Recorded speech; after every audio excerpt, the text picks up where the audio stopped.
Okay, so we are making our way through the third book of the Torah, and I'm going to actually mute all just for background noise. Please unmute yourselves. You want to say anything, ask anything, it's all welcome. Just muting for background noise.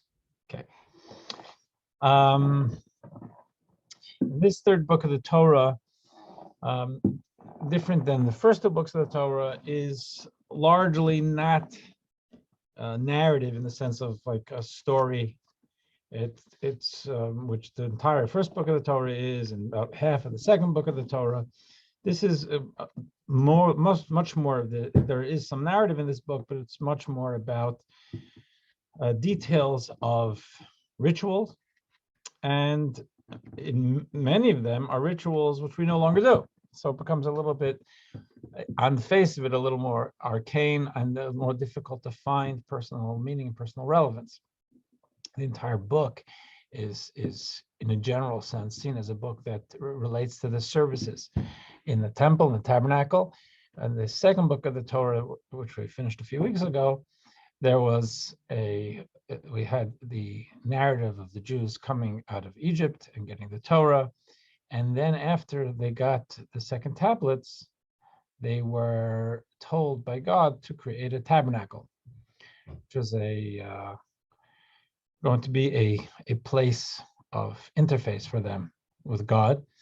And there were details of the construction of the tabernacle, but then it gets into what do you do in the tabernacle. And in the tabernacle, there was a service, in a broad sense, a multifaceted service, which we called, in the Hebrew, we called a karban or karbanot.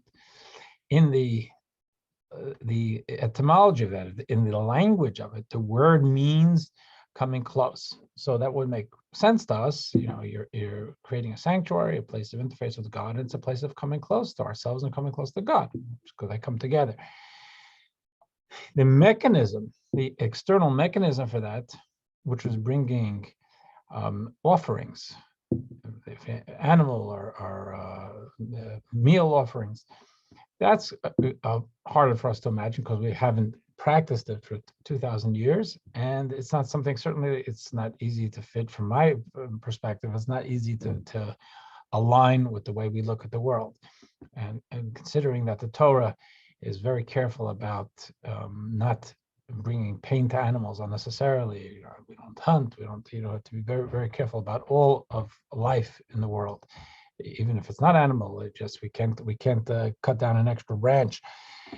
This idea of bringing the animals as offerings is something which we look at and say this somehow fits into that, the idea of using animals just like we do when we eat. For those of us who eat meat, the idea, which is perfectly fine Torah-wise, is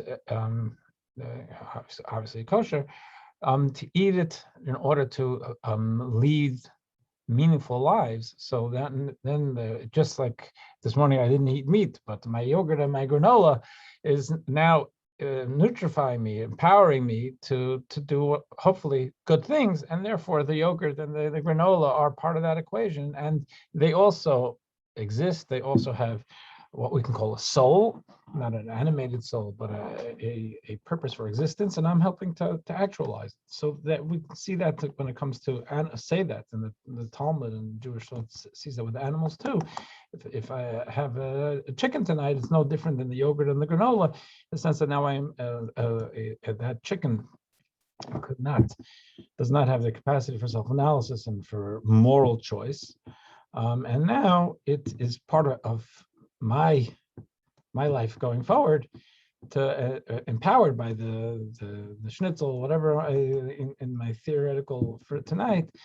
But that schnitzel now gives me strength, and if I'm studying or helping or doing something positive in the world, then this chicken now is part of that. So human beings, because we do have the capacity for moral choice, and the capacity for self-analysis, and therefore the Torah is very focused on what the decisions we make, and the decisions we make not only for ourselves in leading meaningful lives, but in the world we bring along with us toward a meaningful life. Our jobs, our cars, our homes, whatever, all of these things become part of the equation of the meaningful choices we hopefully make.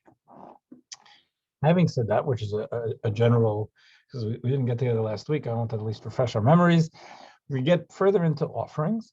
Now, we had spoken about offerings, which are offerings that express, in some sense, the idea of wanting to connect with God. So, Ola means ascent. We're trying to transcend the limitations of our normal human lives and connect with the infinite, and that was expressed through one category of offering. The offerings that are when we've done something wrong, or we may have done something wrong. Those are kind of repair offerings. It's like, bringing flowers or doing something to try to reconnect or repair a breach with someone who really matters. And that's an approach that we're, I'm sure, all familiar with in the human condition, and that's something that we do sometimes. We have with God also, and that's part of our prayers every single day, and obviously Yom Kippur. And then what we're going to get into today is what's called, in the Hebrew, it's called shlamim, and the Hebrew word seems to indicate, so the word shalom, it's peace. So it's a peace offering. Now, peace offering in our terminology, I think, is often similar to the idea when there's a breach. So you make a peace offering. It's kind of similar to what we said before. Someone does something wrong, they violated something, so now you want to send flowers. A peace offering here in this in the Torah context for these offerings is not that exactly. This is really more about, I guess the example would be that everything's fine with a loved one, but we get together and say, I really appreciate you. I appreciate our relationship. Since we're not sitting together all day gazing into each other's eyes, why not we'll spend some time just connecting deeper. Not that there's a disconnect, not that there's a breach, but it's a voluntary, and there's a beauty to that. It's a voluntary reach out from the human being to God, saying, I appreciate my life.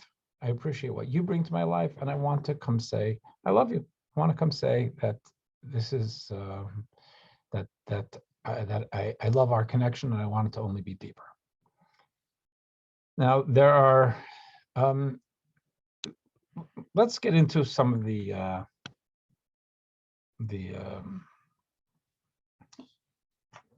just some of the verses, and then we'll go speak a little bit more about the peace offering, because we don't have on this page. We're on page 16 that I sent out last night, and there are no Hasidic insights on this page, but we can talk a little bit. Someone is Torah, fourth reading, 3:1, beginning of chapter 3. Someone wishing to draw close to God by praising Him for some reason, just what I said before. It's nothing happened, but you come and say, I don't only have to send you flowers when I did something wrong. I'm sending you flowers to say I love you. Someone who wants to do that can elect to bring what's called a peace offering, so called because it promotes peace in the world in general, and because it promotes commonality among all the participants in the sacrificial rites.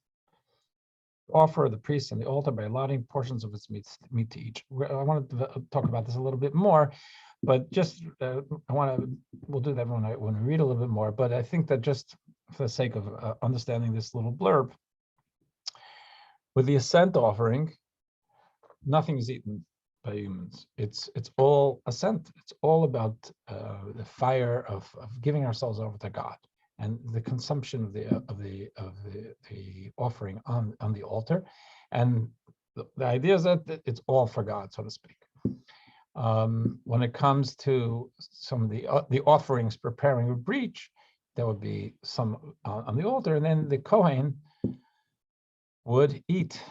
The Kohen, the families, would be able to eat from them, and the Kohens are public servants, and this was part of the ways they supported themselves. But those who actually brought the offering, the sponsor of the offering, they didn't personally partake of any of that. It's considered a holy art, and it's something we're not allowed to eat.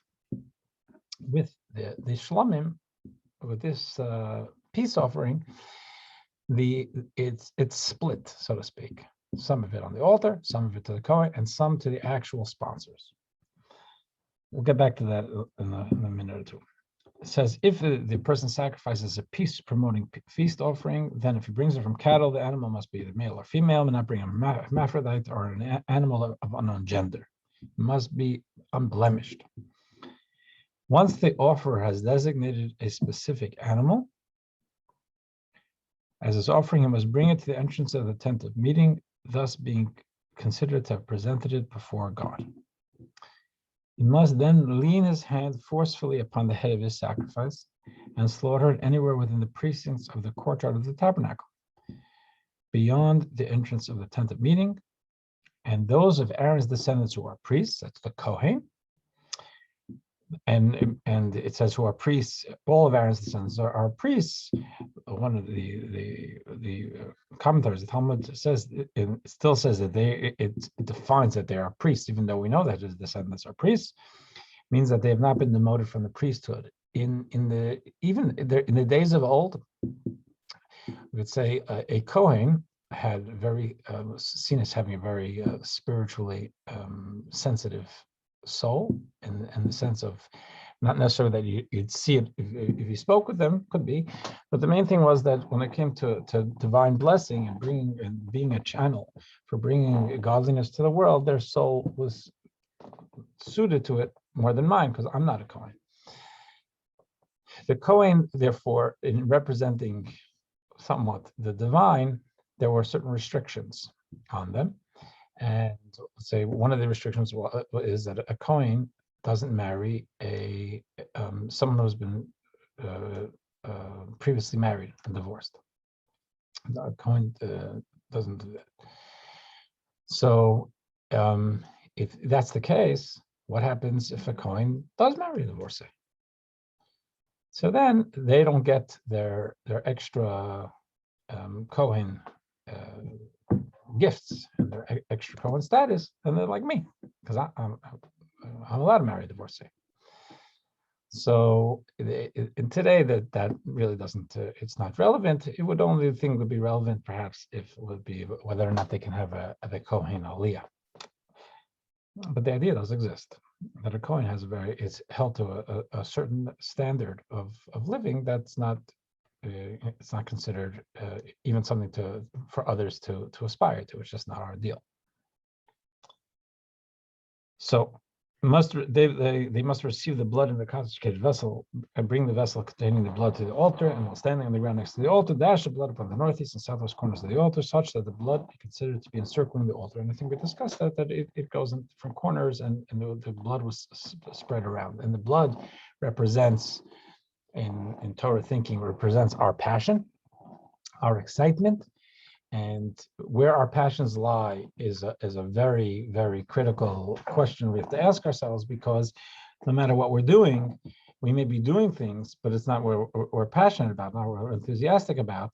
And really where our heart is elsewhere. And where if we can engage our passions in good things, then we're enthusiastically doing good things. That's where we want to be.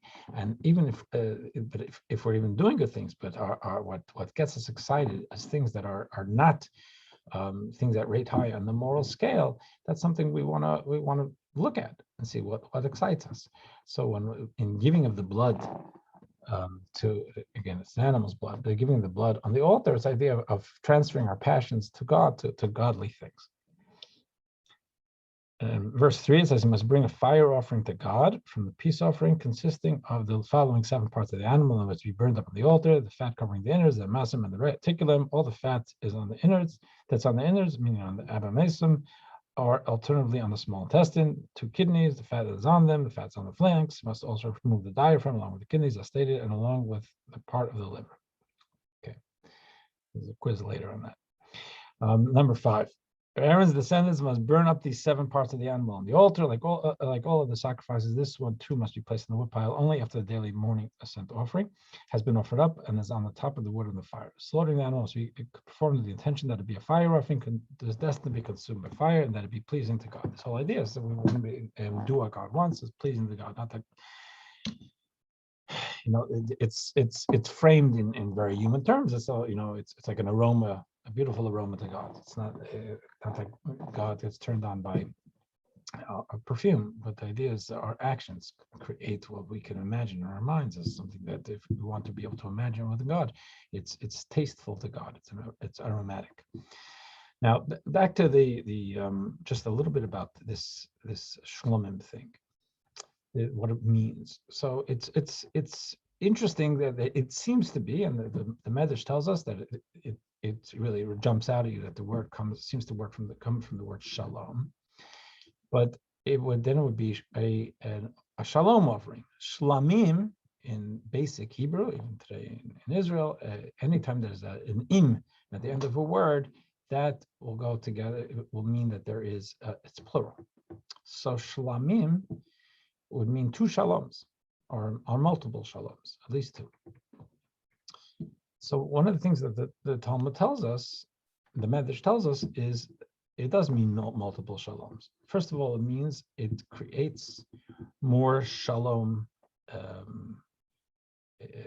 peace between us and God. Because the word for shalom is also unmistakably, it's connected to the word shalem. Shalem means whole. So peace means that there's wholeness. So there's wholeness between me and someone I care about. Shalom means that we're together, that our unit is not fractured. There isn't something we don't have resentments hanging between us, that there's a unit. We are shalem, which means whole. But part of that is because we are shlamim, which is the name of the offering, is because we're each internally whole. If I'm not, I'm not good within myself, if I'm not feeling in a good place, it's harder for me to be in a good place with someone I care about, because I'm kind of fractured. I'm not centered and on the ball here. So the idea of 2 people being whole with each other means that they want to first be whole with themselves, or not first necessarily sequentially, but they need to be whole with themselves and comfortable with themselves, and be able to give of themselves and open themselves up to another person experiencing their lives. And therefore, the idea of shlamim, it's on multiple levels. First of all, it takes us as a people being connected with each other. If the one bringing the offering, the shlamim, if the one bringing the offering is saying, I want to be one with God, I appreciate God, I appreciate my life, it's voluntary. Right? Some of those others, bringing an offering for a transgression wasn't voluntary. It was, you did this. Now you got to pay up. This is what you got to. This is a consequence. A lot of the Ola offerings, the ascent offerings they were mandatory. They were part of life, part of ritual life.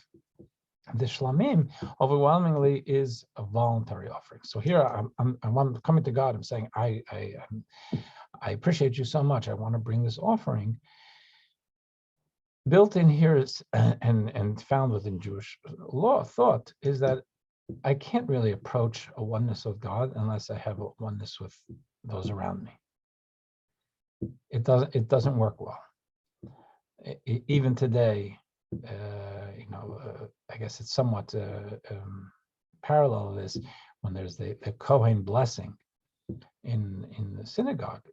The Jewish law says if the Kohen really dislikes someone in the congregation and they don't feel like, they were not in the position of the emotional position of conferring blessing if they can help it, that Kohen should not be part of the Kohen blessing, because they're not one with the congregation. And if there's someone in the congregation who bears ill will to the Kohen, it's the same thing.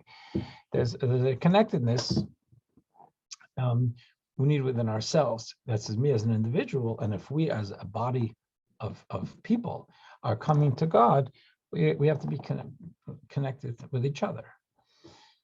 And those are strands that the Torah really repeatedly emphasizes, that we can't be one with God if not one with each other. And the oneness with each other we can accomplish, but we can truly accomplish it when we're also one with God. So the shlamim, again, it's the multiple shaloms. It refers to our connectedness, the giver, the sponsor's connectedness with others, and then reaching out to God to connect with God. And the idea is that when we, just like we see in human form, if I reach out to someone special to me today and I say, I was just thinking of you, and I really appreciate our relationship, in a healthy relationship, in a functional relationship, the other person will feel something reciprocal. They're touched, right? If it's indeed a special relationship. And here I reached out on a regular Tuesday, even when we weren't supposed to be in touch with each other today, or at 10 o'clock in the morning, and reached out and said, I'm just thinking of you because I want you to know I care about you and I love you. I think that's touching, and there's a flow one way, and it stimulates a flow in the other direction. So also in our hope that there's a divine flow of blessing. This is something that someone voluntarily came to the temple and made an offering of the shlamim, of an offering to say to God, I love you. It's not even it's a time of peace. It's not a peace offering, because a peace offering would mean there was a lack of peace. But a peace, I have no special reason to come here today. I didn't do anything wrong. It's not a holiday, but and it's not a holiday. But I wanted to just reach out for you. That stimulates within God the nachas, the idea of God's flow of blessing. So it's us reaching to God, God reaching out to us, and it's from multiple directions. There is this idea of, I guess, what we can call shalom. Now, what we had mentioned also here is that all three of them get three parties, so to speak, partake in the offering. The altar, some of it gets burned up.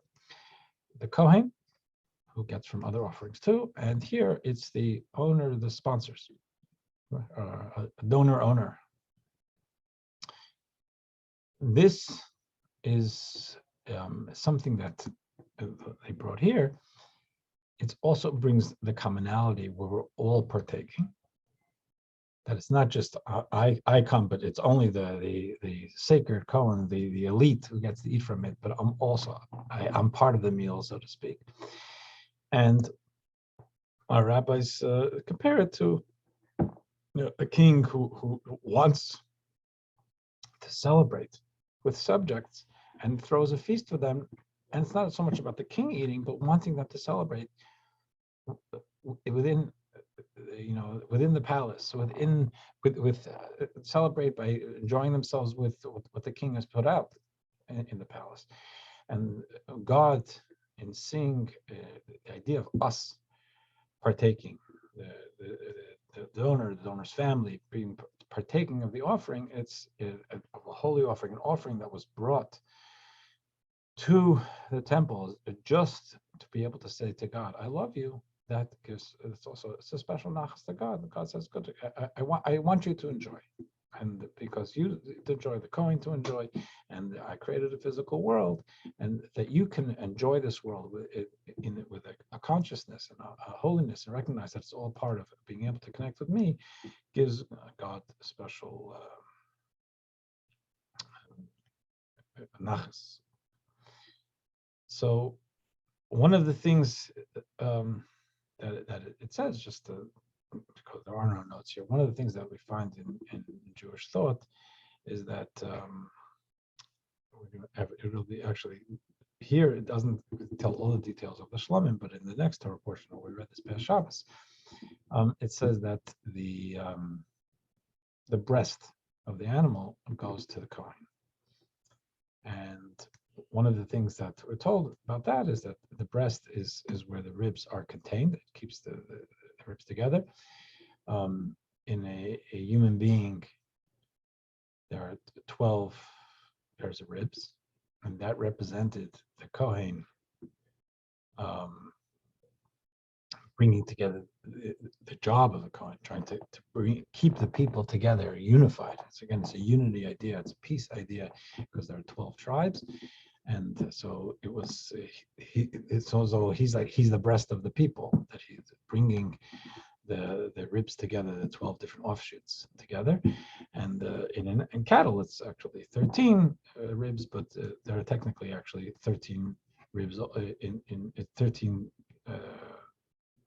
tribes in the Jewish people also, because Joseph's 2 children are counted as tribes also. So the 12 and 13 goes back and forth with the tribes. Something in the chat. Okay. So let's go down to verse 5. Aaron's descendants must burn up the 7 parts of the animal on the altar. Like all of the sacrifices, this one too may be placed on the wood pile only after the daily morning ascent offering has been offered up and is on top of the wood on the fire. Slaughtering the animal must be performed with the intention that it be a fire offering, meaning destined to be consumed by fire, that be pleasing to God. I don't know if I read that yet. Maybe I did. Next, the peace offerings of sheep or goats, because this was just about cattle. But we're talking about the same type of offering, the shlomim. Number 7, verse 7 on page 17. If he brings a sheep as an offering, and then after he designates the animal, he must bring it to the entrance of the tent of meeting, thus being considered to have presented it before God. He must then lead in his hand forcefully upon the head of the sacrifice and slaughter in front of the tent of meeting. Again, I've mentioned before, I'm pretty sure that this is the language of it is smicha.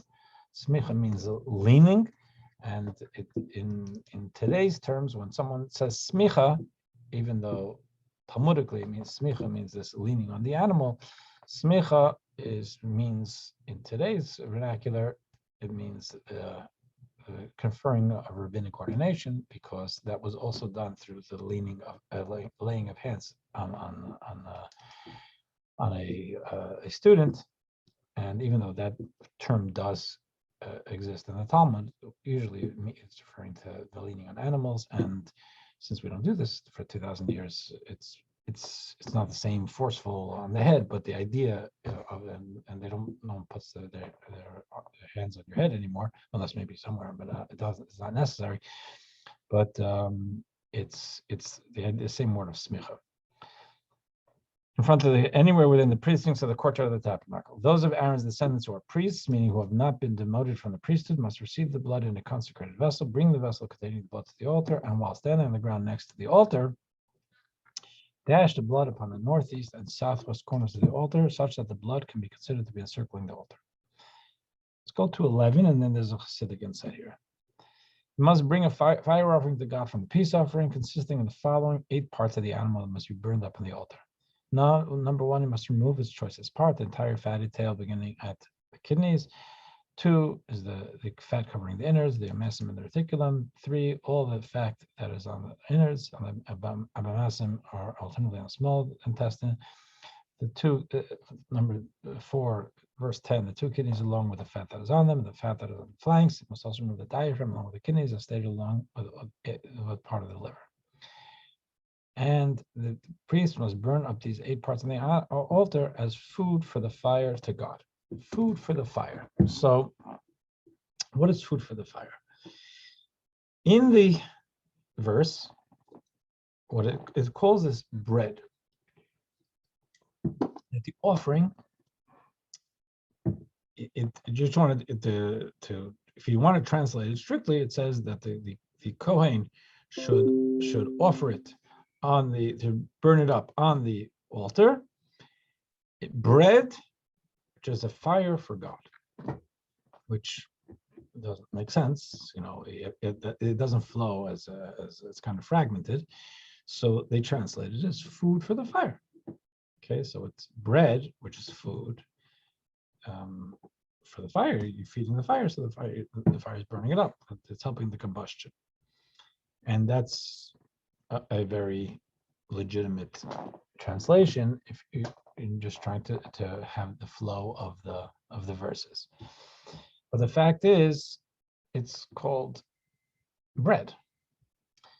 Now, and as all the Hasidic insights, we've discussed that there's a lot what we call anthropomorphism of human metaphor to give us a hint at divine ideas, at spiritual ideas that we can't grasp because we don't have the tools to understand or to see to be able to grasp the infinite, or we've never seen the divine.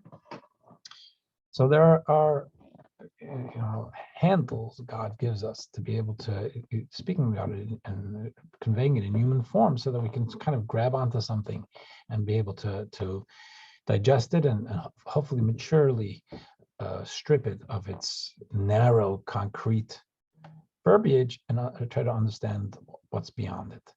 So, just like I said before, there's a very common phrase used for the offerings, that it's a beautiful aroma to God. So for a child, they say, "Wow, so God, smells, and God has an olfactory senses, and therefore, if I put on a good perfume, maybe a more pleasing to God." That's not the idea. The idea is that the idea of an odor or a fragrance, better word, a fragrance, is a metaphor for reaching deep within to the divine and giving Hashem pleasure from our actions. So just like with us, as we mentioned, I believe in previous weeks, the idea of a fragrance, of smelling something, strikes deep within. If someone is in a swoon, shaking them might not help you, but smelling salts might, because it strikes deep. And even when the Torah talks about God giving a soul to the human, it says that God fashions the physical body, and then God blew a soul into the human nostrils.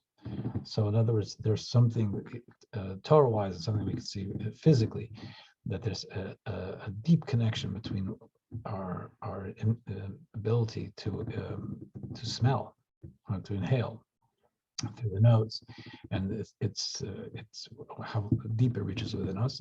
So when we say that something is a pleasing fragrance to God, it's a metaphor for saying this strikes deep within God, and through our actions, we're able to even as finite human beings. And what can we do with an infinite? So why shouldn't an infinite care? Torah says God does care, and we can give God pleasure by our actions, and it's akin to this, a beautiful fragrance. So if you want to follow anthropomorphisms, we have something, bread. Bread is also an anthropomorphism, where it's, so to speak, bread for God.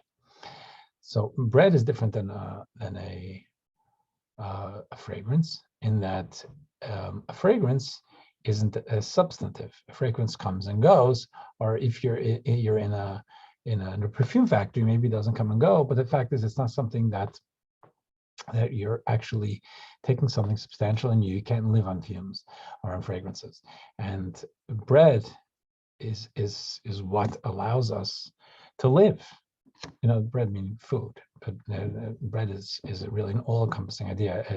A meal in Torah, in Jewish law, a meal without bread is called a snack.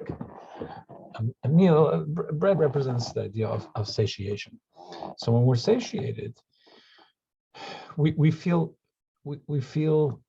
balanced, not oversatiated, not stuffed, but the idea that if I'm not eating and the blood sugar is low, and maybe I'm not feeling, I can't fully concentrate or bring myself to the table. If you eat something, in Yiddish as an expression, probably something like that in English, I can think of it now. We come to ourselves. We're connected. Spirit psyche and body are in sync now. Otherwise, if I'm really hungry, it's it's fading on me a little.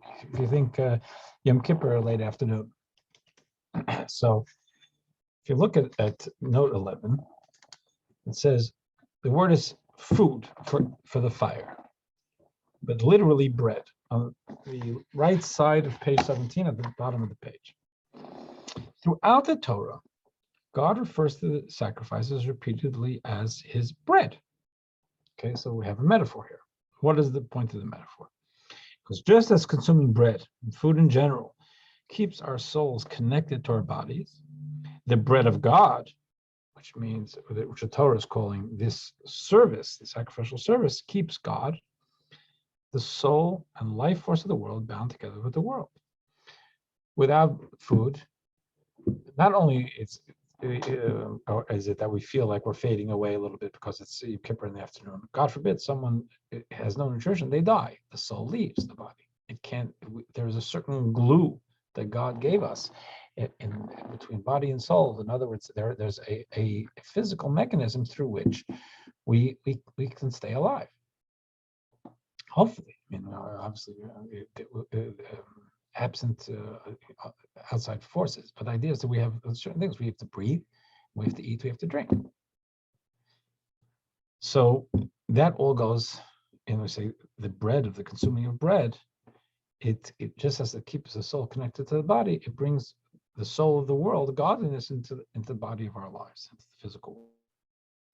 In this way, through the sacrificial rituals, divine energy is drawn into the world. The same is true of our personal sacrificial services. Our study of the Torah, our prayers, and our charitable deeds, and our ongoing refinement and elevation of the world in general are God's bread, connecting the world with God. So this, there's two tracks for this also. If it's a Tuesday and I'm feeling disconnected, I'm feeling like I need to plug into God. I've been away too long. I'm running out of spiritual steam. It's not that I'm hungry. It's not that I didn't eat breakfast or that I don't have a snack right here. It's that my soul is hungry, that I'm feeling a deficient, that it's a little emaciated. Then that's a time for prayer. It's time for study. It's shut the door and refresh the soul a little bit, or go watch a YouTube, a good one. Go on Chabad.org, whatever it may be. There's the idea of refreshing our souls. That is bread, so to speak, that we're restoring our psyche, our soul psyche, back into action within our lives, that we can feel it. And then there's the idea that really every time we do a mitzvah, what we're doing is we're bringing godliness. Not only what we feel, but what we know in our minds, that we're bringing godliness into our lives. If we go and do something to help people who are suffering in Ukraine today, I hopefully will feel it. But even if I don't feel it, it's a mitzvah, and that idea is that triggers more divinity in my life. Now the question is again, my sensors to be able to feel it, but it brings that bread of God to my life. So we're, so to speak, there is the language of Jewish mysticism that's found in the Zohar, the idea that we feed God, and we feed God through our mitzvahs. Feed God through leading meaningful lives. So it's not only a mitzvah of, again, helping some the people in Ukraine or putting up a mezuzah, but even in the way you eat your lunch, or reaching out to someone who still hasn't been able to re-engage with the world because of COVID or whatever, as someone who needs a friendly word. Those are all ideas of feeding God, the nachas that God has, and here in the physical world, and it's not bread, so to speak, but just as the metaphor is, though I'm handing God a sandwich, and it's kind of funny because God, a sandwich is physical and God is spiritual. It's not physical, but the idea that we do feed God through our own physical lives. By making them holy, by leading holy lives, that's feeding God, so to speak. Now turn to page 18. No, not to page 18. I don't think it went further. No, we didn't. Okay, so now let's go to verse 12. I'm sorry. Verse 12. The back on 17. The procedure for peace offerings of goats is the same as that for those of sheep, except the tail is not included among parts burned up on the altar as follows. If his offering is a goat, then after he designates the animal, he must bring it to the entrance of the tent of meeting, thus being considered to have presented it before God. He must lean his hand forcefully upon its head and slaughter in front of the tent of meeting, anywhere within the precincts of the courtyard of the tabernacle. Aaron's descendants who are priests, meaning those who have not been qualified for priesthood on account of the circumstances of the birth or marriage, must receive the blood in a consecrated vessel. Bring the vessel containing and I said about marriage and also the child born of a priest who married. An example was a divorcee. Then this is their Cohen status is not without those privileges.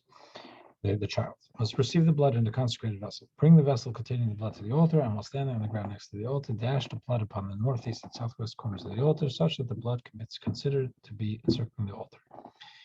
He must bring from his offering, his offering, a fire offering to God, consisting of the following 7 parts of the animal, and must burn on the altar. And this is going to be repetitious because each time it has to be all the fat. It's not totally repetitious every time, but the fat covering the innards, the massum and the reticulum. The fat is on the innards, on the abomasum, or alternatively on the small intestine. The 2 kidneys along with the fat that is on them, the fat that is on the flanks. You must also remove the diaphragm along with the kidneys, as stated, along with part of the liver. So now we'll go to 18. The priest must burn up the 7 parts of the animal on the altar as food for the fire, with the intention that it be pleasing to God. All sacrificial fat belongs to God. And this is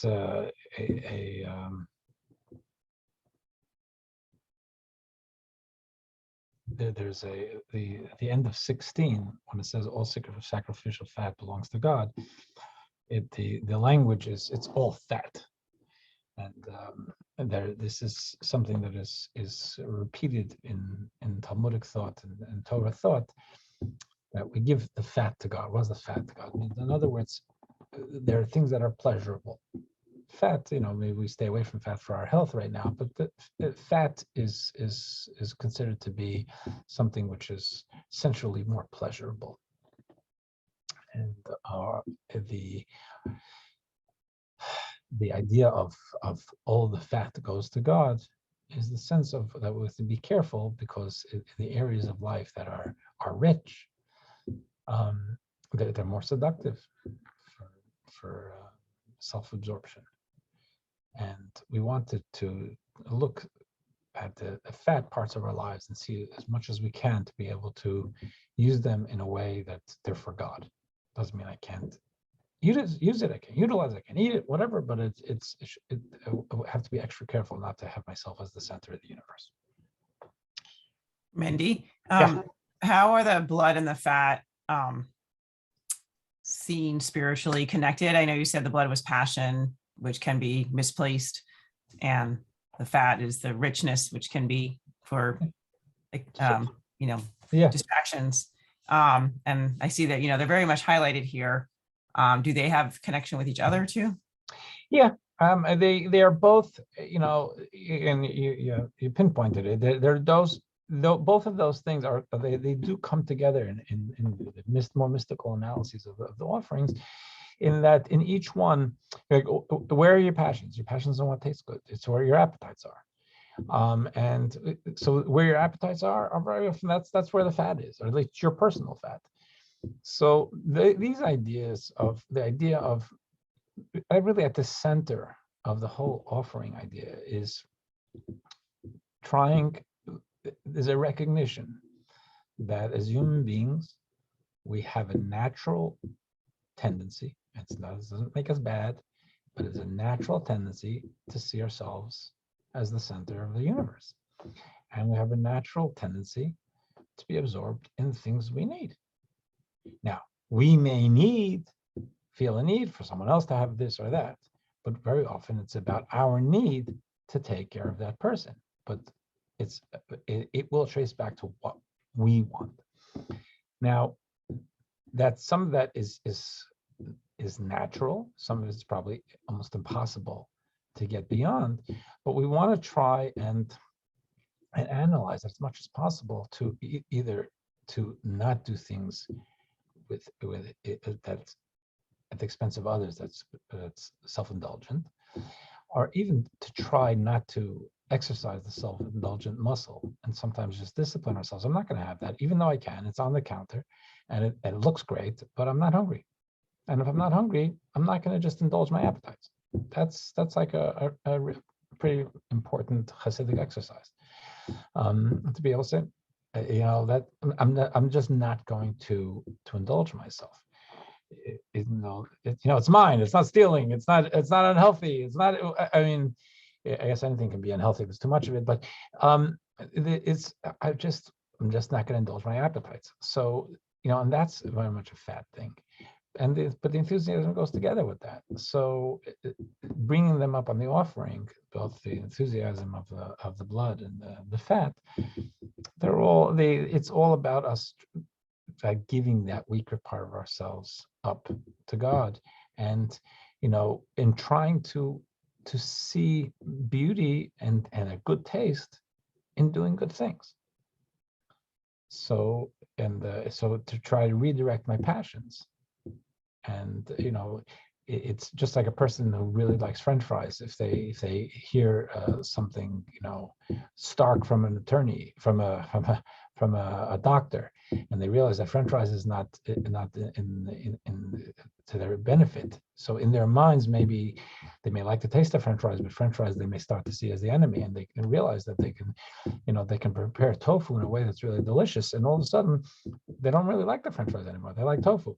They redirected their tastes. They redirected their passions.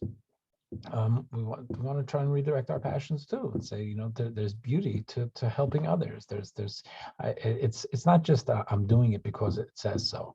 I'm doing it because I see beauty in it and I enjoy it.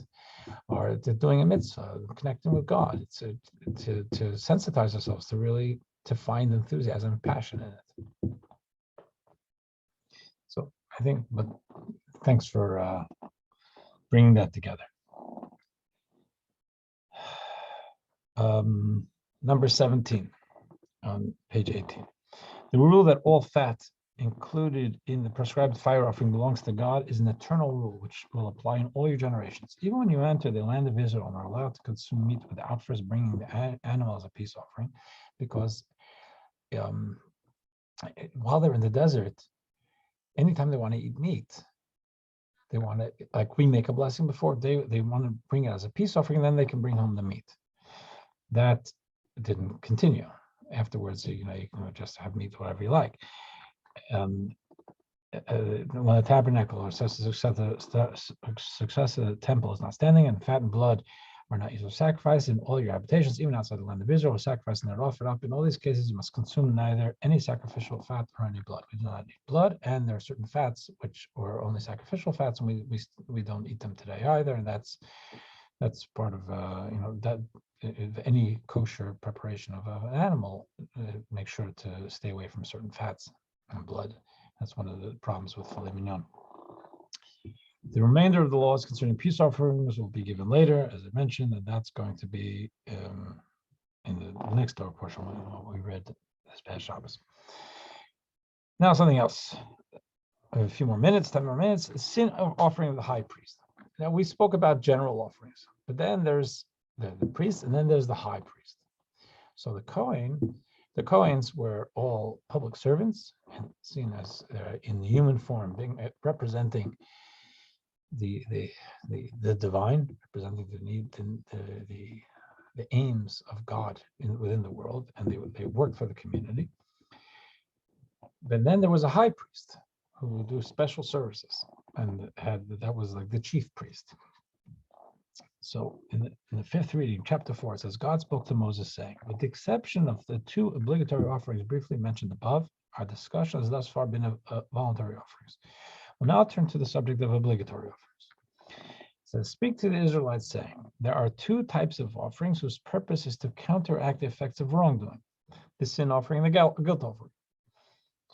Both of these types, we know we did it, we're not sure we did it. Sometimes there are different types of offerings prescribed for different situations, but both of them have to do with some type of a breach or potential breach in a relationship. Both of these types of sacrifices counteract only specific types of sins, as will be described. But the sin offering is more general, will therefore be discussed first. It says, if a person unintentionally transgresses any of the passive commandments of God, then he or she must sacrifice a sin offering. The punishment for transgressing the passive commandment would be excision. Dying prematurely childless were committed intentionally, and he either completed one of these acts or committed part of one, provided the partial act was also a complete act in its own right. The sin offering and the circumstances that occasion it differ for a high priest, the Sanhedrin, a king, or a commoner as follows. So if someone does something wrong, and here we say it's a passive commandment. In other words, they didn't do what they needed to do.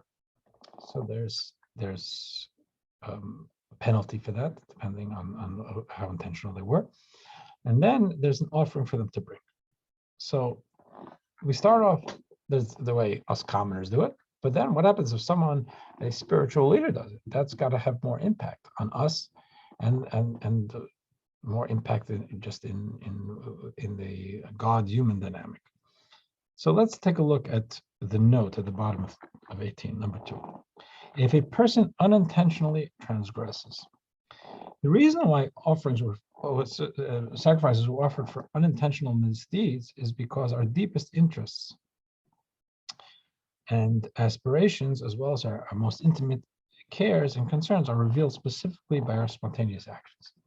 So this is an interesting thought and Torah thought. We have to apologize for unintentional. If it's unintentional, what do you want from me? Because unintentional sometimes can be, if you think the difference between, God forbid, a person's in a car and someone slams them from behind, and they go into the car in front of them. They had no control. That's for sure. They're blameless. Or someone unintentionally is because they looked at their phone just for a second. But it's not like they drove into someone. It's not they weren't they weren't negligent to look for a second or two. Maybe but it is negligence. It's where the lack of attention, or maybe the phone is maybe more closer to negligence, but they're not paying attention. Their mind is elsewhere. So here, say involuntary means you weren't paying attention. We don't. We make mistakes, but if we make mistakes about things, it's often because they didn't matter that much to us. So they weren't in the forefront of our mind, or we didn't listen carefully, or we were engaged in other places. So again, if we're talking about passions or intimate cares, this reveals intimate cares. Even if we did something unintentional, the question is, well, but why? Is it purely unintentional, or just you thought you bought something kosher and it said kosher on it, and the manufacturer fooled you? Then you're right. What can you do? But did you not ask? Did you not look? So there was unintentional. These things are usually kosher, yeah. But if I really care about it, if my question was whether there's arsenic in it, I would check the label. So this is through these actions that are subconscious, self-involuntarily surfaces. We do not need to atone for the misdeed itself, since it was done inadvertently. What we need to atone for is all the previous conduct and laxity that molded our inner selves into someone whose interests run contrary to God's will and who spontaneously rejected it. So our rhythm has not been, and whatever it may be. I picked on something kosher. It doesn't make a difference. If when there are mistakes, sometimes mistakes happen to us. Sometimes we allow ourselves to be in a situation where mistakes can happen, and that's a problem.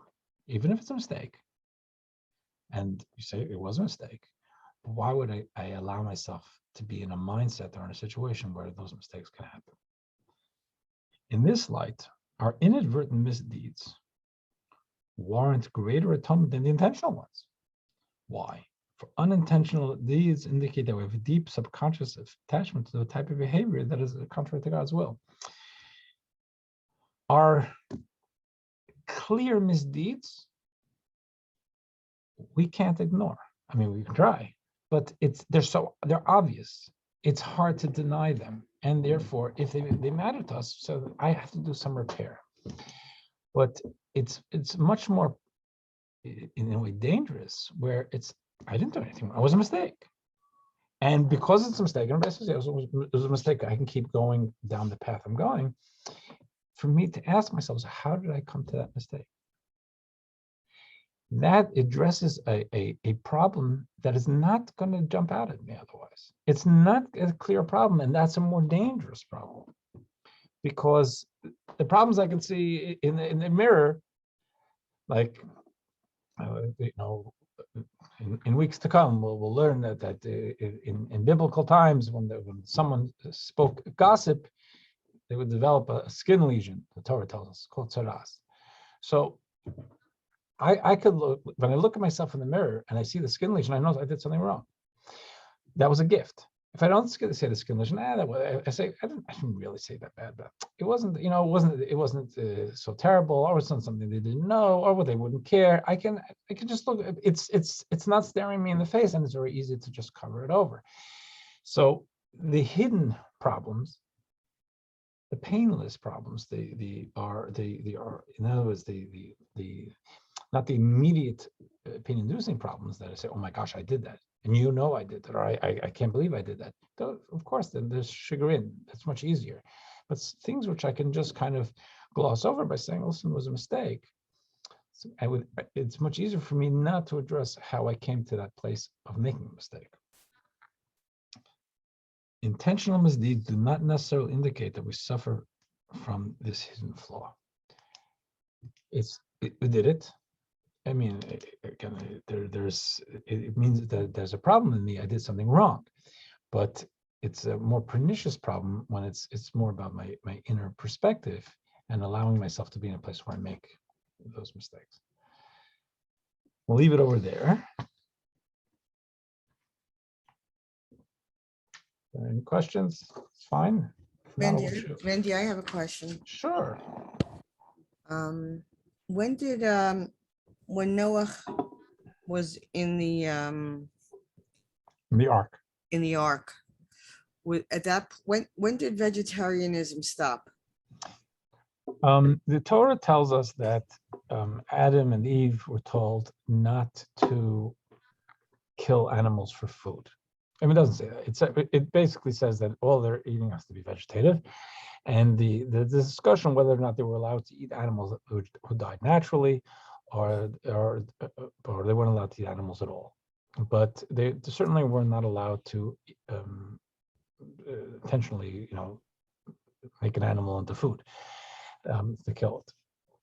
After Noah comes out of the ark, and it's a new world, God says that now you have the world, you have to make it better, and it's a world for him to perfect, and says that he can eat from the animals of the earth. And that was the reason to just make the world a better place? Why God gave license there when it wasn't before is subject to speculation. Some people say it was because the world came down a notch, and some people say because the world came up a notch. They were able to elevate animal flesh. But that's a separate discussion as to why God chose to do it then. But that's when it happens, after Noah comes out of the ark. Okay, I sent you a little note in the chat. I don't know if you saw it. I saw it before. Thank you. I do have to walk away every once in a while, just so you know. Helen is our resident animal representative, and appreciate you being here. It's really hard. Easy. It's hard for me. I get it as much as I can get it. All right. Thank you. Be well. Bye-bye, everybody. Thank you. Bye. Thank you.